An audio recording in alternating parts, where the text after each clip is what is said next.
Դիմորդները Երևանի համար 20 դպրոցում տեղակայված քննական կենտրոն են եկել կենսաբանության միասնական քննություն հանձնելու։ Չթույլատրված սարքերը մնում են սեղանին, մետաղորսիչն էլ արգելված ոչինչ չի գտնում։ Անին բժշկական համալսարանի դիմորդ է։ Լավ եմ տրամադրված, որ լավ եմ հանձնելու, ուրիշ ձև չէր կարա լինել էլի։ Փետրվարին նույնպես քննություն է հանձնել։ Հիմա եկել է արդյունքները բարելավելու։ Նախորդ փորձառությունը սակայն լարվածությունը չի թուլացրել։ Այս անգամ պատասխանատվությունը ավելի մեծ է, ավելի լավ ստանալու, դրա համար ոնց որ ավելի լարվածությունը շատ է։ Վարդանուշ Մամաջանյանը լսողության խանգարում ունեցող երեխաների հատուկ կրթահամալիրի շրջանավարտ է։ Մեկը 3 շրջանավարտներից, որոնք բուհ են դիմել ու քննություն պետք է հանձնեն մասնագետի ուղեկցությամբ։ Այստեղ եմ որպես ժեստերի լեզվի թարգմանիչ, որպեսզի չլսող երեխային թարգմանեմ ընթացակարգը, որտեղ իրենց մայրենի լեզուն ժեստերի լեզուն է, եւ նրանք լսողության խնդիր ունենալով հանդերձ այսօր ուզում են փորձեն եւ որ եթե ստացվի, ընդունեն մանկավարժական համալսարանի հատուկ բաժին, որը նախատեսված է չլսող երեխաներին դասավանդել, կրթել եւ այլն։ Առաջին անգամ ես թույլ են տվել որպես թարգմանիչ ներկա գտնվել, որպեսզի երեխան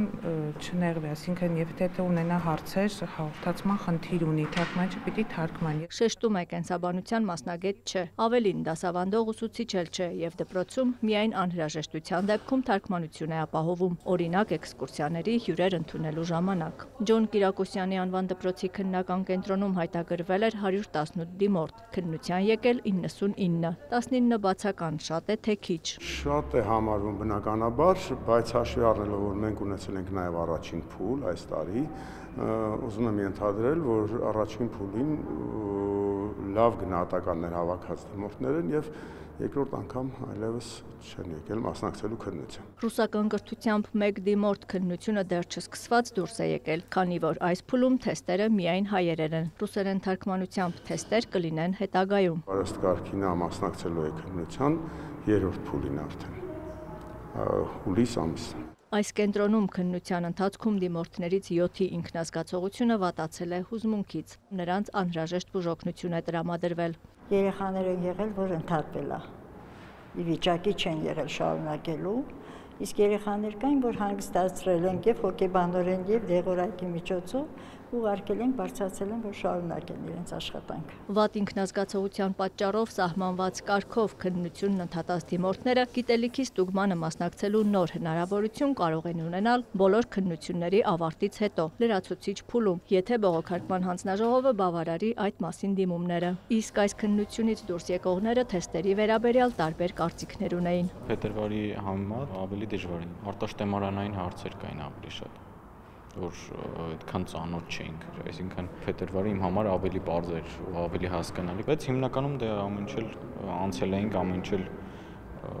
դե գրքից էր ամեն ինչ մեր սովորածներ, անցած տարվա համեմատ ավելի բարդ էր, բայց դա ամենայն դեպս մարդուց է էլի գալի մեծամասը։ Լրիվ գրեցի։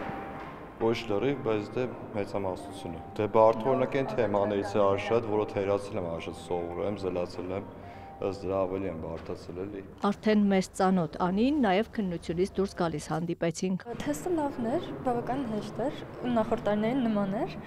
ոնց որ թե լավ են գրել, սպասենք արդյունքներին։ Ես շտեմարանները մինչև վերջ չեմ գրել, ըստ դրա չեմ կարելի ասեմ ինչքան է շտեմարանից դուրս։ Շտեմարանը ոնց որ դուք իմանում եք ինչ տիպի հարցեր կանան լինեն, թե չէ ճիշտը գրքով սովորելն է։ Հունիսի 24-ին միասնական քննություն է անցկացվել նաև աշխարհագրություն առարկայից։ Կենսաբանության համար հայտագրվել է 1241, աշխարհագրության համար 97 դիմորդ։ Այս փուլի հաջորդ եւ վերջին քննությունը հունիսի 27-ին է, ֆիզիկա եւ հայոց պատմություն առարկաներից։ Աննա Զախարյան, Դավիթ Մաչկալյան, լուրեր։